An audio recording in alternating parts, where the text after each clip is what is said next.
জানিতে সুপ্রিয় দর্শকবৃন্দ,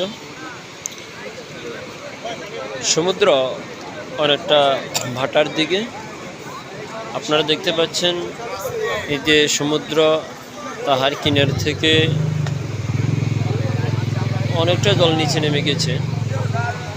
সবাই বলছে নাকি সকাল 8টার পরে জোয়ার হয়। এখন ভাটির দিকে তাই জল অনেকটা নেমে গিয়েছে।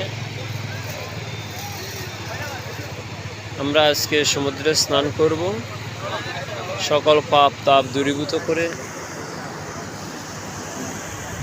মনের সকল কালিমাকে দূরীভূত করে নিজেকে পবিত্র করে নেব।